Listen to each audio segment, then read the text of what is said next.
कि जमीन का दाम है करीब 500 करोड़। हाँ। जो घपला है रेट में वो उससे कई गुना ज्यादा। Oh my God. कई गुना ज्यादा है। ये तो बहुत गंभीर है। 62,000 करोड़ का गोलमाल बहुत गंभीर है। अब आप बीजेपी में इस्तीफा देंगे या क्या करेंगे? ये भ्रष्टाचार सिर्फ बिहार में सीमित नहीं है, ये भ्रष्टाचार पूरे देश में है, आज सभी पार्टियों में। आपसे इस खुलासे के बाद अडानी ने कहीं से कांटेक्ट करने की कोशिश की कि नहीं की? ईमानदार जवाब चाहते हैं आपसे। अडानी ने हमको फोन करने की कोशिश की। कहते हैं कि हम नेता हैं, कहते हैं कि हम न खाएंगे न खाने देंगे, कहते हैं कि हम ईमानदार सरकार देंगे। यही ईमानदार। आपके कार्यकाल में जब आप पावर मिनिस्टर थे, मिस्टर अडानी ने कोई अतिरिक्त लाभ लेने की कोशिश की कि नहीं? कि बीजेपी के लोगों पर हमको ये समझ नहीं आता है कि कैसे है क्या है। इस एग्रीमेंट में तो नीतीश कुमार की भी भूमिका रही है। आप तो सरकार के हिस्सा थे, आपके ऊपर दबाव तो जरूर पड़ा होगा। क्या बिहार की जनता को बेचारा समझते हैं क्या लोग? पॉलिटिकल पार्टीज की बात कर रहा हूं, सबकी।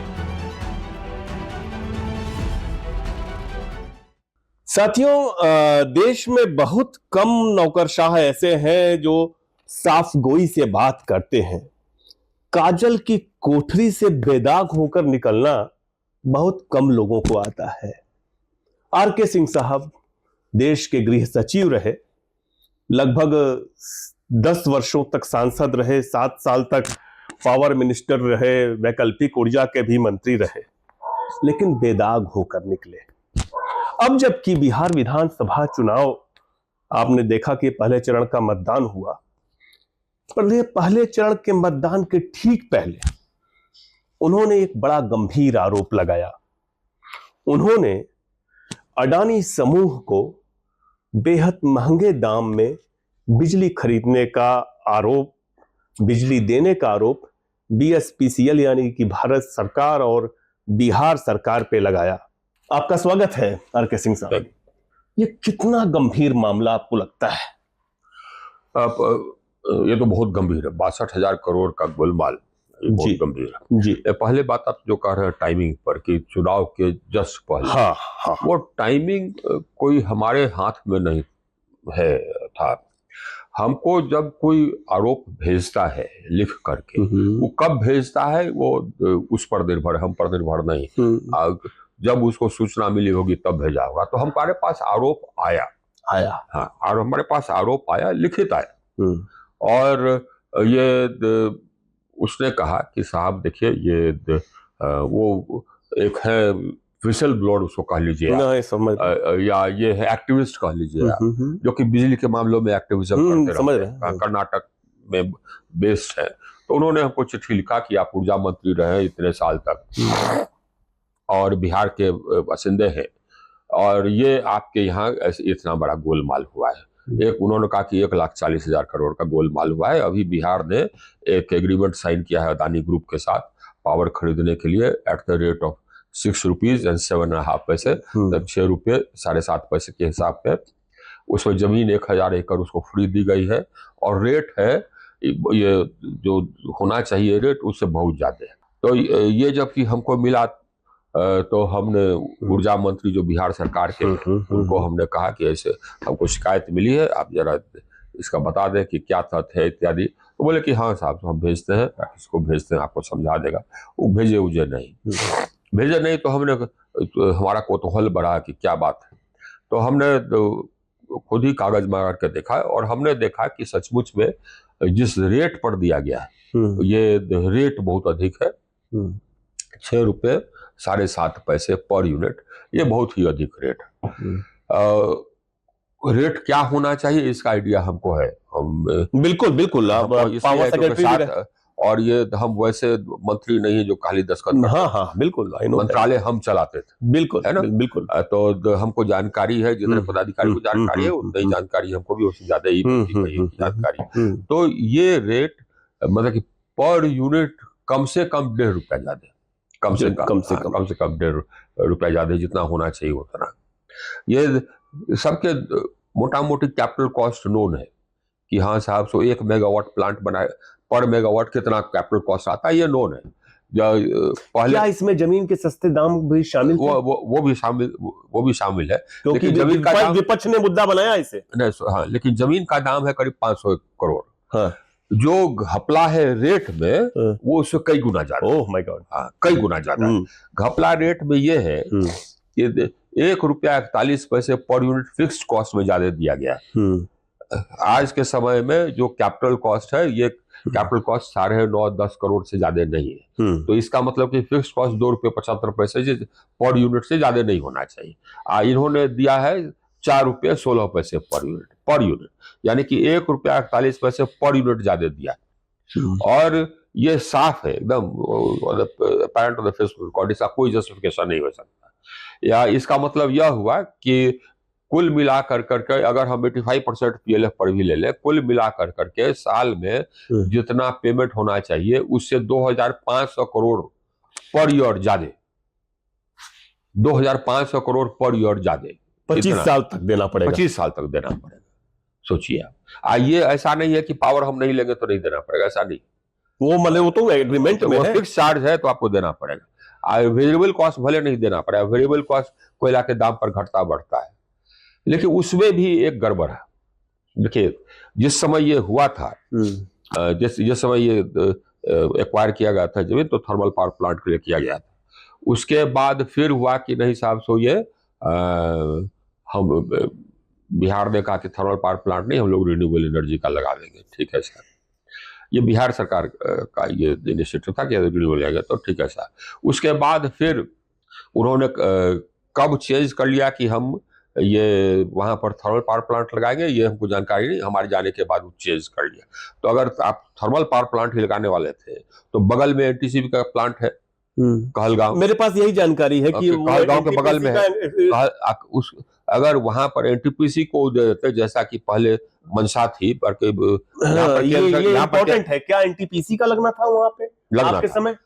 हमारे समय नहीं, हमारे जाने के बाद ही पहले हुआ कि एनटीपीसी का। लॉजिकल वही था। ये कैबिनेट में भी यही निर्णय हुआ कि हाँ 700 लगे। लॉजिकल भी यही था, इसलिए लॉजिकल यही था कि अगर एनटीपीसी का लगता तो जो इंफ्रास्ट्रक्चर है वो शेयर हो जाता।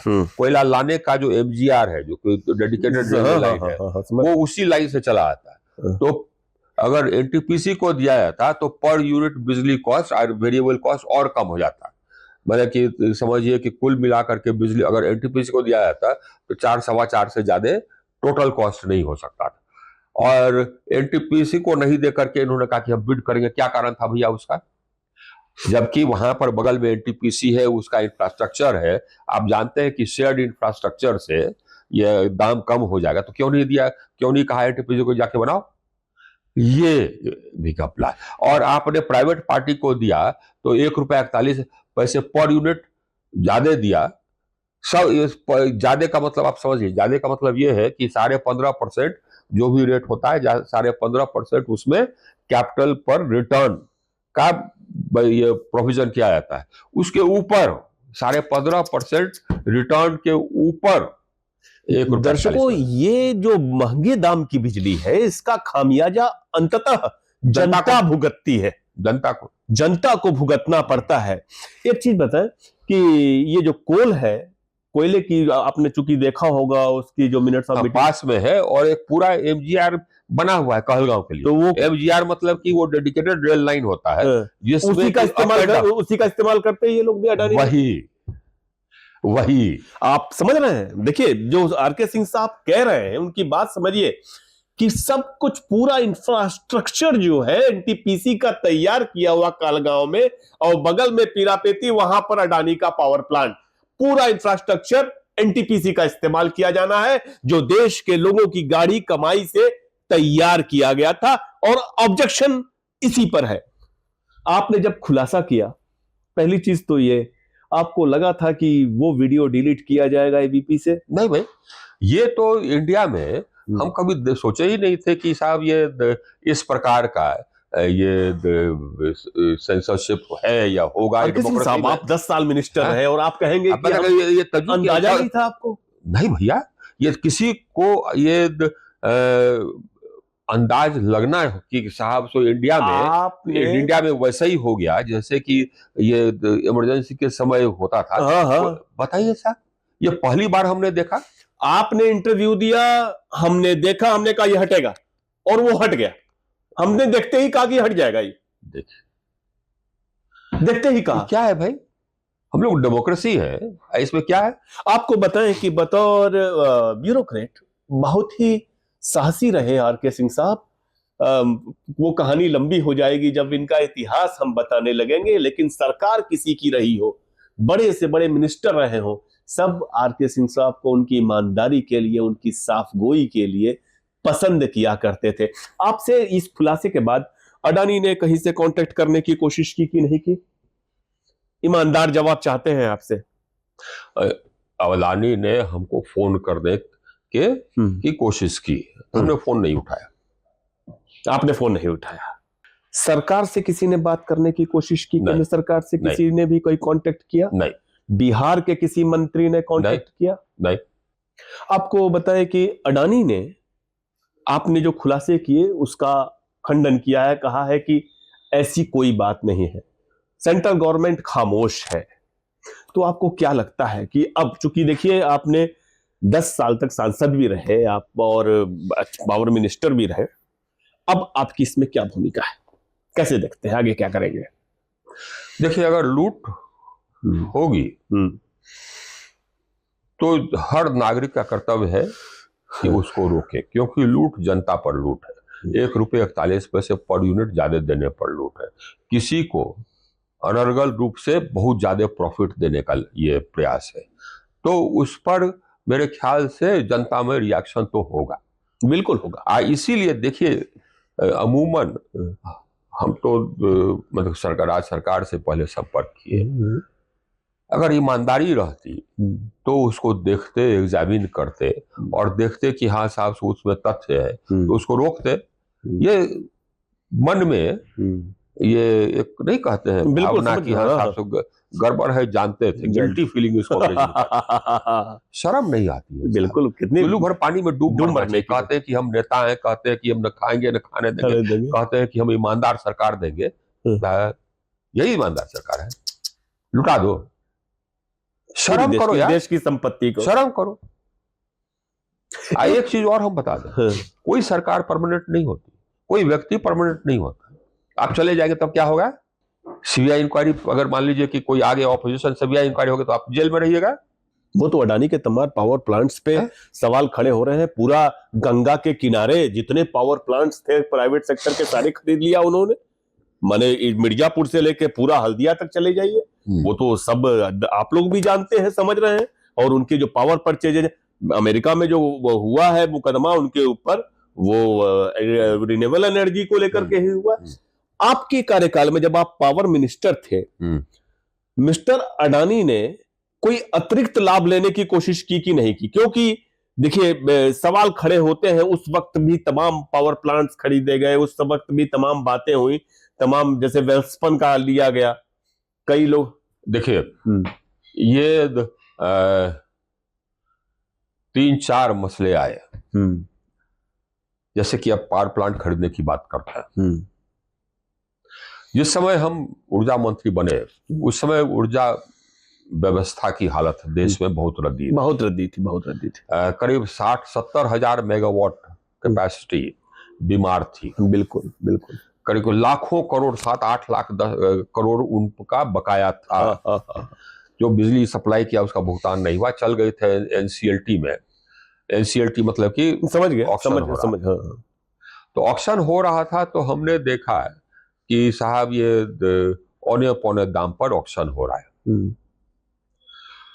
तो हमने कहा, ये एनटीपीसी को और ये सब को डांटा। हमने कहा कि आप लोग काहे नहीं भाग लेते हो साहब, 5 करोड़ पर मेगावाट आज पावर प्लांट बनाने की का रेट है, और कोई ना कोई खरीद करके ले जाइए। इसे बिजनेस में सब अदानी जो भी है, ये JSW या जो जिंदल स्टील का जो भी है, ये सब औने पौने दाम पर खरीद के ले रहा है, 1 करोड़ 1.5 करोड़ पर मेगावाट। आज तुम लोग चुप रहते हो, क्यों नहीं बिड करते हो? हाँ बिड करेंगे। उसके बाद फिर जानते हैं, क्योंकि बिड नहीं करने के कारण ही 5 करोड़ पर मेगावाट का प्लांट 1 करोड़ 1.5 करोड़ में जा रहा था। हमने बताया कि साहब ये औने पौने दाम में जो जा रहा है, किसका पैसा है उसमें? अगर 5 करोड़ पर मेगावाट लगता है प्लांट बनाने में, तो उसमें 4 करोड़, सुन लीजिए, उसमें 4 करोड़ बैंक का पैसा है, बल्कि 4.5 करोड़ 50 लाख ये प्रोमोटर का पैसा है, जो ये बिजनेसमैन का पैसा है। तो 4.5 करोड़ का लॉस हो रहा है बैंकों को। ये किसका है पैसा? ये तो पब्लिक का पैसा है। बैंक को रिफाइनेंस करना होगा, तो आप लोग काहे नहीं बिड करते हैं? उसके बाद डीपीआईआईटी एक ये है विभाग जो कि पब्लिक सेक्टर को कंट्रोल करता है। ये अभी जो ये सेबी के चेयरमैन है, वही उसके सेक्रेटरी थे कि क्या थे। तो एक सर्कुलर निकल गया डीपीआईआईटी से कि जो पब्लिक सेक्टर है, देखिए कैसे होता है, जो पब्लिक सेक्टर ये है कंपनीज, वो किसी भी मतलब कि ब्राउन फील्ड के लिए बिड नहीं करेंगे, यानी कि ऐसे जो बिड में आता है उसके लिए बिड नहीं करेंगे। इसका क्या मतलब हुआ कि आप प्राइवेट पार्टी के लिए ओपन छोड़ रहे हैं। आपने विरोध किया? सुनिए, हाँ भैया, तो उसके हमने बुलाया उनको, हमने कहा कि क्या है भैया, ये पब्लिक का पैसा है ना बैंक का। तो नहीं नहीं नहीं, ऐसा है, हम लोग चाहते हैं कि जो पैसा है वो पब्लिक सेक्टर के पास वो लगे नए प्लांट इत्यादि में। उन्होंने जस्टिफिकेशन दिया। तो हमने देखा हमारे दो फाइनेंसिंग एजेंसीज भी है थे, एक आरईसी, एक पीएफसी। पीएफसी और आरईसी जो कि फाइनेंसिंग करते हैं पावर प्लांट बनाने के लिए। और जो भी पावर प्लांट का फाइनेंसिंग होता है वो एक बैंक नहीं करती है, या एक एजेंसी जापान तक से लेते हैं, जो कंसोर्शियम होता है, जो मिल 5-6 बैंक 7 बैंक मिलकर करते हैं, ज्यादा कैपिटल इन्वॉल्व है। तो वो कंसोर्शियम के पार्ट थे जनरली सबके। तो हमने कहा कि तुम लोग का भी जो पैसा जा रहा है और तुम्हारा रियलाइजेशन होता है 20%, ये कदापि एक्सेप्टेबल नहीं है। अगर ये बिड में कोई चीज आता है तो उसका वैल्यूएशन करा लो, प्लांट का कि आज वैल्यूएशन क्या है, और उसका तुमको आना चाहिए जो तुम्हारा शेयर है, जितना तुम लेंडिंग किए हो। आइए तुम बोर्ड में ये कर लोगे कि हाँ साहब से ये मेरा वैल्यूएशन है, ये कर लो, और उसके बाद फिर तुम उसमें हाँ या ना कहो तो रुकने लगा। रुकने लगा तो फिर अदानी का भी रुक गया। तो उसके बाद फिर कसमसाहट हुई, फिर उसको वैल्यूएशन अपना बढ़ाना पड़ा। आप तो सरकार के हिस्सा थे, आपके ऊपर दबाव तो जरूर पड़ा होगा। हमसे पूछा गया कि ये कैसे, तो हमने कहा कि ये कारण है। पूछा गया, फिर तो हमने जवाब दिया। आप नाखुश रहे उनके सवाल? हमारे हम खुश नाखुश इसमें कहां से आता है भैया? हमारा एक काम है, हम जनता के हित में काम कर रहे हैं, वही कर रहे हैं। वही हमने कहे, वही हमने किया, वही हमने कहा। इस मामले में आपको बीजेपी या एनडीए के किसी नेता का समर्थन मिला कि नहीं मिला? बहुत हम कहीं समर्थन हम पॉलिटिक्स थोड़े कर रहे थे। नहीं, आप पॉलिटिक्स नहीं कर रहे तो फिर हम कहीं समर्थन काहे मांगने जाए? अरे रखना है रखो, मत रखना है मत रखो। हम तो हैं ये जो हमको सही लगता है हम करते हैं। इस खुलासे के बाद? हाँ, इस खुलासे के बाद भी, मतलब कहीं पर कोई समर्थन दिया हो या हम मांगने थोड़े गए। लेकिन ये भी है कि बीजेपी के लोगों पर हमको ये समझ नहीं आता है कि कैसे है, क्या है। आप ये बताइए कि आप आए हैं जनता का हित करने के लिए, बिल्कुल, और चुप रहिएगा, डरे रहिएगा। क्यों डरे रहते हैं भैया? क्या बिहार की जनता को बेचारा समझते हैं क्या लोग? पॉलिटिकल पार्टीज की बात कर रहा हूं, सबकी। क्या वो देखिए दुर्भाग्य है। आप जरा देख लीजिए, आप कोई दुनिया में नहीं रहते, हम अभी इसी दुनिया में रहते। आप देखिए कि नेता लोग क्या करता है, हर पॉलिटिकल पार्टी का 90% नेता क्या करता है, बहुत भ्रष्ट है, अनपढ़ है, या तो 5वीं 6वीं पास किया होगा या मैट्रिक पास किया होगा, कहीं कुछ नहीं कर सका तो नेता बन गया। 60-70% जो है वो तो वैसे ही है। आप ये भ्रष्टाचार में लिप्त रहता है, हर चीज में कमीशन, शर्म नहीं आती कि क्या करेगा ये सब? कहां से जनता को ये गाइडेंस दे, कहां से विकास करा लेगा अगर अपने कोई संशय नहीं है, पढ़ा लिखा ही नहीं है। बिल्कुल। ये दुर्भाग्य है, सिर्फ बिहार में नहीं, ये भ्रष्टाचार सिर्फ बिहार में सीमित नहीं है, ये भ्रष्टाचार पूरे देश में है, आज सभी पार्टियों में। तो इसलिए इस एग्रीमेंट में तो नीतीश कुमार की भी भूमिका रही होगी। और बिना मुख्यमंत्री के सिग्नेचर किए ये होगा थोड़े, वो भी साइन किए होंगे, ऊर्जा मंत्री भी साइन किए होंगे, मुख्य सचिव भी किए होंगे, मुख्यमंत्री के प्रधान सचिव भी साइन किए होंगे, और वित्त मंत्री और वित्त सचिव भी साइन किए होंगे, वित्त सचिव भी साइन किए होंगे, और ऊर्जा सचिव भी किए होंगे। तो सबको सब जाना चाहिए।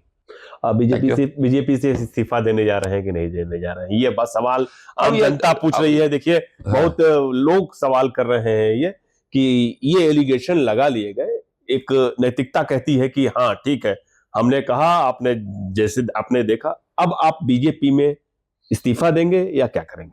कुछ इतना प्लान बता दीजिए। अभी तो हमने डिसाइड नहीं किया है, जबकि डिसाइड करेंगे तो आपको बता देंगे। Thank you. ठीक है, आप जल्दी में है इसलिए हम आपको रोकेंगे नहीं। लेकिन एक आखिरी सवाल था क्योंकि मुझसे छत्तीसगढ़ के किसी ने पूछा, व्यक्ति ने, तो इसलिए मैं आपसे कर ले रहा हूं। माओवाद की सफाई के बाद बस्तर में अडानी को तमाम खदानें सौंप दी जा रही हैं। पूरा हसदे वरणे जंगल है, काटा जा रहा है। सब अडानी को ऑल अडानी को, अडानी का कोयला, अडानी की बिजली, यह देश अडानी के हाथ में जा रहा है। और आश्चर्य है कि उसको रोकने के कोई उपाय किए नहीं गए। इस स्थिति पर आप क्या कहेंगे? गजब है भाई, क्या है ये? तो क्या कर रहे हैं ये? बीजेपी के ही लोगों से मेरा सवाल है।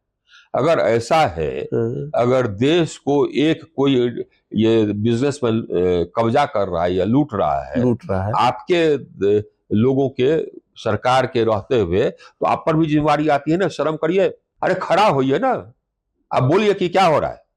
ये देश आपका भी है। बिल्कुल है।